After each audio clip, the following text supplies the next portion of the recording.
Why would someone like you, who isn't even related by blood, come to the wedding? I've only invited family. Strangers need to leave right now. Mike's daughter-in-law approached me with a harsh tone. I was taken aback and fell, digging my nails into the rough carpet as I clenched my fist. I'm truly sorry. I whispered in my heart to my son and slowly stood up. Ladies and gentlemen, I apologize for showing you such an unsightly scene. With that, I said towards the tablet in front of me. Huh? What are you doing? What's going on? She must have been surprised by my actions. What in the world is happening? Why? What is all this? The daughter-in-law screamed in panic, but it wasn't over yet. As her true nature was revealed one after another, everyone at the venue was left speechless. My name is Kelly. I joined a regular company and worked as an office worker, just an ordinary working woman. I met my husband at the company, and we married young, leading a normal married life. However, those peaceful days did not last, and I was widowed a few years ago. Since then, I've been engrossed in work, filling the void, contemplating how to spend my days as a widow. One day, I met Mike, a salesperson from one of our business partners. Fate is a strange thing, and as we got to know each other, I learned that he had divorced his wife a few years ago. Moreover, he had a son, John, from his previous marriage. Following the divorce, he moved here, where his parents' hometown was. Despite the challenges, Mike raised John on his own and supported the family, which I truly admired. As we shared our past experiences, we were drawn to each other and started dating. When I visited Mike's home and met John, I greeted him. Nice to meet you, John. I'm Kelly. Pleased to meet you. Ah, nice to meet you too. I'm John. Thank you. At first, he was shy, but gradually he began to talk more. When our remarriage was decided, Mike told him, Kelly is going to be your mom now, and he nodded with a big smile. Mike's parents were a very positive person, providing a much-needed connection for me, who had been rushing through life. I'm enjoying peaceful times with John now, but I worry that as he grows older, he might reject me because I'm not his real mother. Even though we're not related by blood, I've vowed to raise John as a fine son. Time has passed, and John has grown up well. He went to a prestigious law school, moved out to live on his own, and even made some friends in the university drama club. He seems to be thriving. Now that parenting has reached a milestone, Mike and I talk about how the house feels empty without John. Whether he knows it or not, John always comes home for the holidays. He eventually got a job at a major company not far from home. John is personable and smart, so his boss has high expectations for him, and he's advancing as a businessperson. He's been recognized within the company and even mentioned as a candidate for future leadership. Honestly, as a parent, it's heartwarming to hear such good news about my son, and I feel relieved that he's grown up so well. But truly, John himself is the one who has put in the effort, and I hope many good things come his way in life. One day, John tells me he has a fiancée. There's someone I want to marry. Well, that's wonderful. Bring her over soon. I was surprised, but seeing a bashful John made me feel happy. Later, John brought home a refined-looking beautiful woman, appearing a few years younger than him. Nice to meet you. I'm dating John. My name is Anastasia. She greeted us at the entrance, and I hurriedly returned the greeting. I'm Kelly, John's mother. Please come in. Thank you.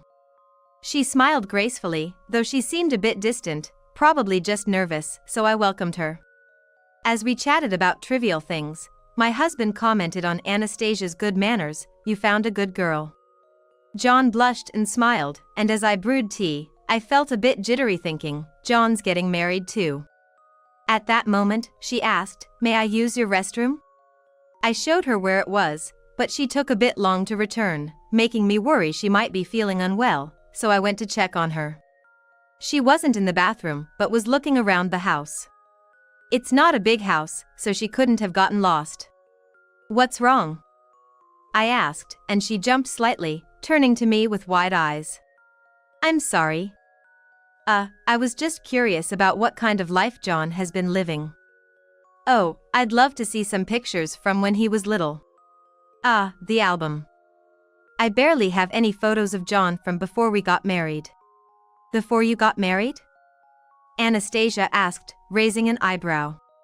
I explained that John and I are not related by blood, which surprised her. So, John's impressive DNA comes from his previous mom, huh? What? She said this with a smile, leaving me momentarily unsure of what had just been said. While I was still trying to process this, Anastasia swiftly returned to the living room where John and others were. As the marriage talks progressed, I had my concerns, but we blessed John.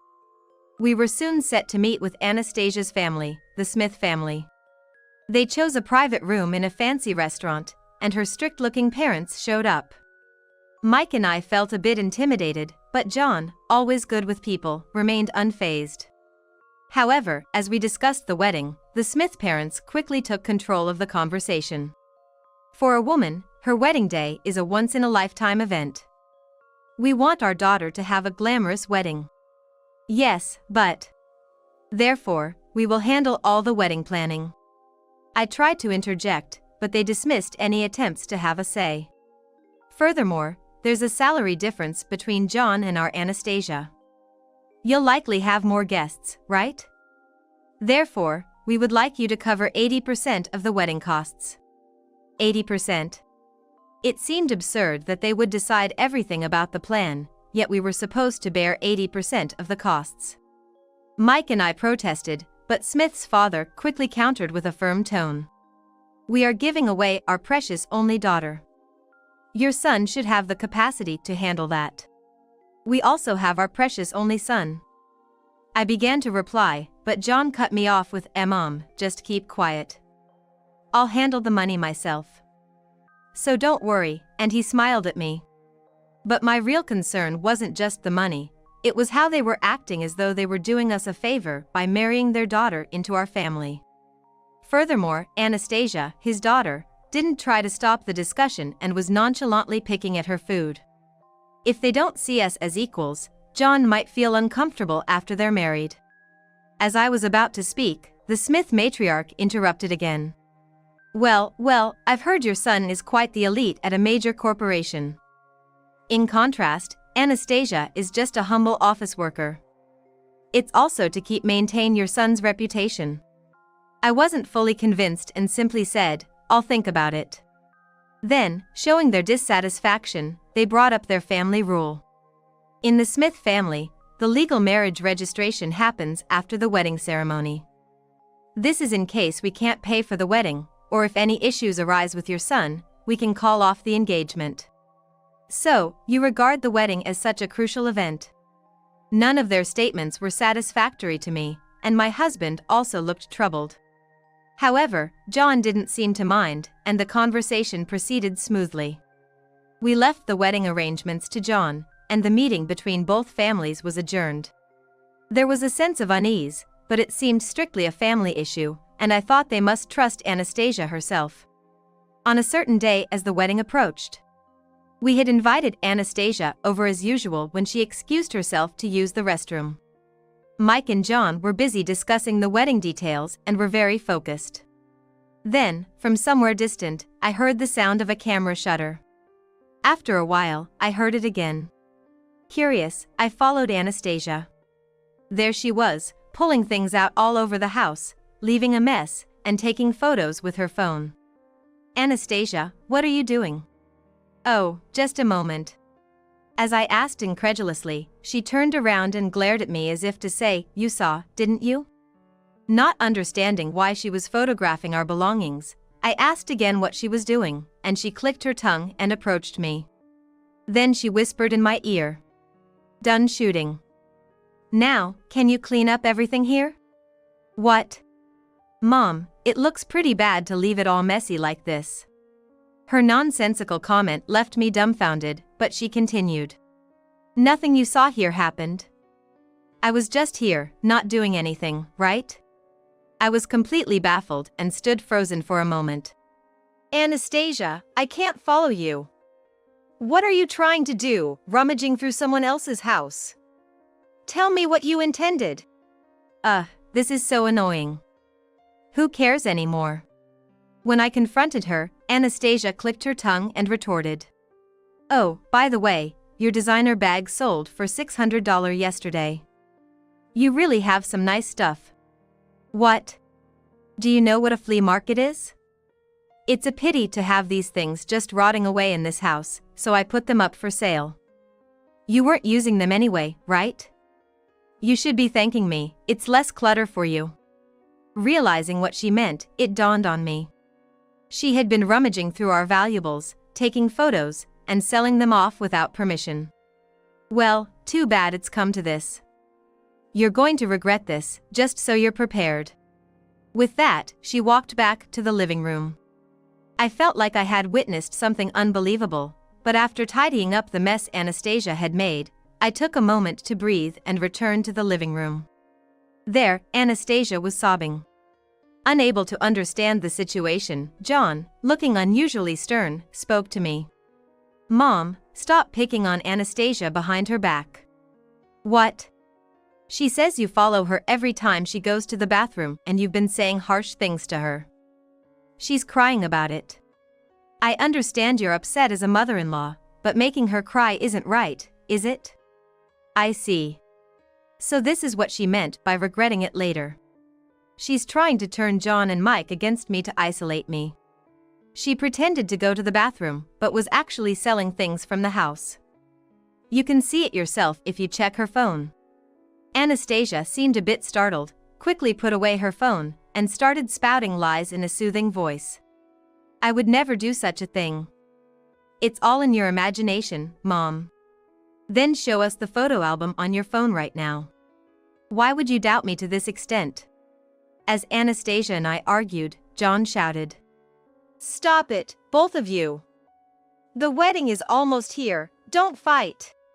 I was taken aback and fell silent. I shouldn't have confronted his future wife in front of John, especially not when he's already stressed about the wedding. I should have stayed calm instead of getting carried away. I quietly apologized to John, and even to Anastasia for going too far. Anastasia seized the moment to say, all the nagging and nitpicking have been hard on me, effortlessly lying again, probably because she dislikes me. Later, I subtly inquired about Anastasia to John, but it seems she plays the part of a good woman in front of him. When alone with me, Anastasia still behaves poorly, like putting her feet up on the table or making snide remarks like, "What's it like not being related to your son?" At an opportune moment, I voiced my concerns to John. Is she really okay? Something's definitely off. Maybe you should be careful. The young folks these days are like that. Don't worry about it too much, he replied. Mike didn't seem concerned either. Perhaps my words as a future mother-in-law were too much pressure for her. Am I to blame? I pondered while enduring Anastasia's harassment as time mercilessly ticked by. Then came the wedding day. After a hectic preparation the day before, I arrived at the venue feeling somewhat unreal. Even though I'm not well-versed in weddings, I realized from talking to the staff that this was clearly an expensive plan. I hope John isn't pushing himself too hard. That's all that filled my mind. During the ceremony, Mike kept tearing up at John's dignified appearance, but somehow I couldn't bring myself to cry. Is it because we're not related by blood? Thoughts I had never imagined in my life crossed my mind. Maybe it's because Anastasia has been so sarcastic towards me. It's silly to think so negatively. With these unsettling feelings, the reception began. I had already greeted friends from both the groom's and the bride's sides who were managing the reception. John mentioned that not only colleagues and old friends, but also important clients and influential figures were attending, and the reception staff seemed nervous. After completing all the formalities, I was told to collect the wedding gifts from the groom's reception. Thank you for handling the reception.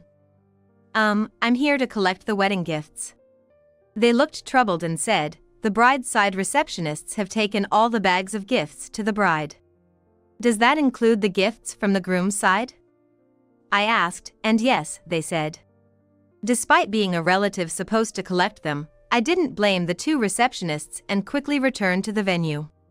The reception proceeded glamorously, and it was time for Anastasia's outfit change. Then, seizing the moment, John approached me. "Mom, there's a surprise planned for Anastasia where she'll be given a bouquet." I was supposed to do it, but could you do it instead? A surprise? Where? Anastasia will stop by the dressing room after changing. I want you to go to the dressing room and give her the bouquet. Why me? Of all people to give her a surprise, it makes no sense for it to be me. She probably wouldn't be pleased to receive the bouquet from me. Then John gave a faint smile. "Mom, I was hoping you and Anastasia could settle things here since there seems to have been a lot between you." Settle things. Is it about the issues with Anastasia? Or did he notice my discontent? Either way, he probably wants us to put the past behind us and, even if not friendly, return to a cordial relationship. Understanding John's feelings, I agreed to take on the role of delivering the surprise bouquet. I rehearsed the steps in my mind as I walked to the dressing room. Knock, knock, knock. I knocked on the door, slowly opened it, and saw Anastasia with her back turned. Who is it? It's John's mother, Kelly. As instructed by John, I addressed her while completing the steps. But Anastasia just said, "Oh, it's you," and continued rummaging through something, not even bothering to turn around. Just as I was about to hand her the bouquet with a smile, she exclaimed, "Seriously, this is just not enough." "What?" This guy's name is Travis. John mentioned he's some president, but look, there's hardly luxury things in here. Seriously, everyone's contributions are so stingy. I didn't expect much from my side, but they should at least give more. She was shouting this while opening the wedding gifts I had just collected. She was checking every wedding gifts. How rude! Stop that right now. I couldn't help but raise my voice. As I reached out to stop her, Anastasia turned sharply and snapped, "Don't touch me," as she pushed me away. Caught off balance by an unexpected force, I stumbled in my unfamiliar heel and fell to the ground. The beautiful bouquet hit the floor, and the luggage at my feet clattered and scattered. Anastasia, slightly panicked, turned towards me clutching the wedding gift. Her expression was unbecoming of her glamorous dress, more like that of a demon. Ouch! What have you done? Quiet down. Why is someone like you, who isn't even related to John by blood, at this wedding? I only invited family. Strangers need to leave right now. Don't boss me around. Anastasia confronted me with a fierce tone. I dug my nails into the rough carpet as I clenched my fist. "I'm truly sorry, John," I whispered to myself and slowly stood up. Dusting off the dress, I turned my back on Anastasia. She must have been surprised by my actions. "Ladies and gentlemen, I apologize for showing such an unsightly scene." I said this towards the tablet in front of me. "Huh? What are you doing? What's going on?" Confused, she approached the tablet, which gradually lit up. Displayed on the screen were her own face and the murmuring crowd at the venue. What is this? Actually, the surprise John mentioned was to broadcast the scene of me giving Anastasia the bouquet in the dressing room on the venue's screen. The venue staff had set up a video call on the tablet, and after the bouquet surprise, the plan was to return to the venue while broadcasting the bride who had just finished changing. I had entered the dressing room and turned on the video call to the venue right away. So, the screen showed not only her rummaging through the wedding gifts but also her earlier outburst and the moment she pushed me down. You're kidding, right? I didn't hear about this. Surprises are supposed to be unexpected, right? Finally, your true colors are revealed. Don't joke with me. Why didn't the venue staff stop this? This must be some kind of accident. Someone stop this now. Who could have imagined a bride rummaging through wedding gifts, hurling abuse, and resorting to violence when stopped? You've disgraced yourself on your big day, learn some shame. I retorted sharply, and Anastasia grimaced and clenched her teeth. Then, as if she had thought of something clever, she said, "Ladies and gentlemen at the venue, all of this was just an act. Sorry for the shock. How about we toast with a revelation about the groom instead?" And she continued, smirking. "I'm the one with the information here. If there are influential guests at the venue, it's perfect. I'll drag John down to hell with me." Anastasia takes drastic actions, taking advantage of the presence of prominent people among my son's guests. However, contrary to Anastasia's plans, the crowd at the venue begins to stand up and leave, their departure displayed on screen. What? Why? Listen to John's exposé. Record it and spread it around, mess up John's reputation and social standing. Didn't you tell everyone who's not family to leave? Most of the people here are practically strangers to you. Fine then. As long as I get the something of value, it's okay. Your son embarrassed himself in front of important people, miserable. But they're strangers, so it doesn't matter. Anastasia laughs loudly. Just then, the door burst open. John entered. Seeing John, Anastasia was visibly shaken. Perhaps confronting the man she had just vowed love to made the contradiction even more terrifying. But strangely, I felt calm. There was no sign of panic on John's face. "Were you deceiving me?" John asked her in a calm tone, staring straight at Anastasia. "Yes, but I'm not hurt by it. I've got an excuse to break off our marriage registration, and I've taken plenty of money. And take everything I can from you because of embarrassing me." Saying this, she clutched a pile of the wedding gifts. Directing the receptionists to carry them was probably part of her plan. Yet John did not show any signs of panic, just looking at Anastasia with pity. This seemed to annoy her even more, and she taunted further. "Ah, bringing down an elite feels really good. I just need to cut ties with my relatives, change my job and friends. But you'll have a hard time. Showing such a terrible wedding to important people, you'll have to go around apologizing to bosses and influential guests. Probably gonna lose your job, right?" As I was about to retort, John finally spoke up. "So, they were really just your family, friends, and colleagues, huh?" "What? What do you mean?" I inadvertently asked John. "Around apologizing? There's no need. Because the people at the venue were really just strangers after all." "What?" Like a switch had been flipped, John's demeanor changed. "I knew you were up to something. You kept insisting on inviting wealthy guests, constantly asking me to invite them. The guests who came today are friends from my college days and former members of the drama club, now working as actors." Not only Anastasia, but I too was taken aback. They varied in appearance, demeanor, and age, but those who seemed like voters or CEOs were all extras. John had asked them to act the part, telling Anastasia that they were influential people. In other words, the guests on the groom's side were fakes John had prepared in advance. "You tricked me!" Anastasia, her face red with rage, was indignant. "An eye for an eye, a lie for a lie. Mom is family connected by the heart. But I couldn't let your antics trouble my bosses or mentors."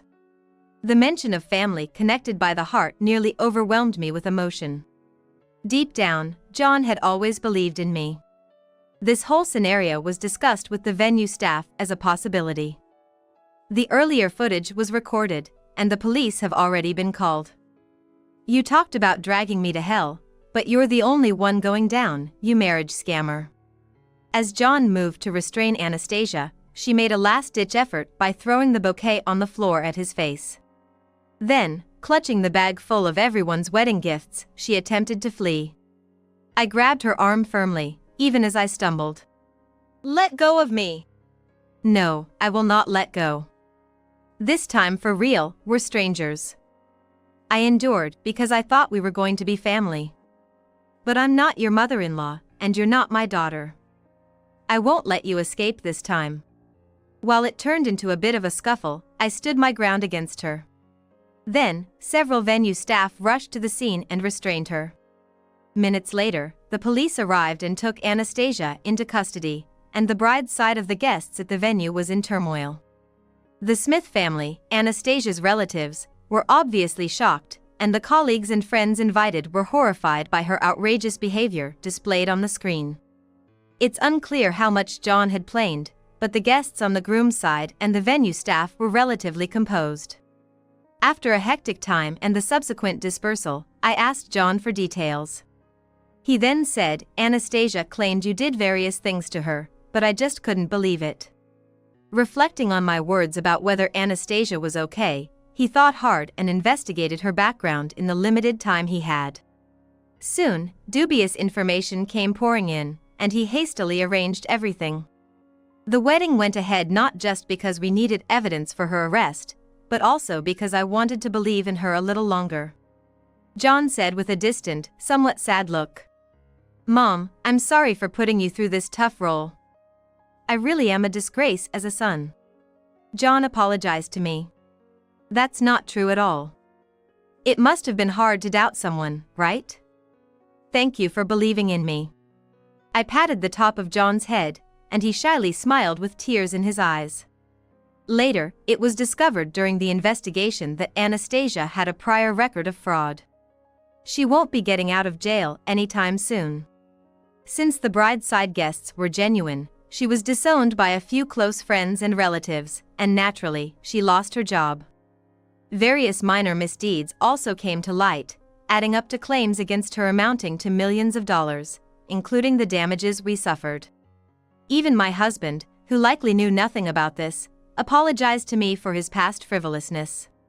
Several weeks after I thought everything had been resolved, our landline rang, and the caller introduced herself with a heavy voice. "This is Mrs. Smith."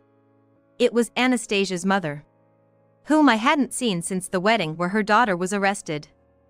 She must have been having a tough time too. The bravado she had shown at our previous meeting was gone.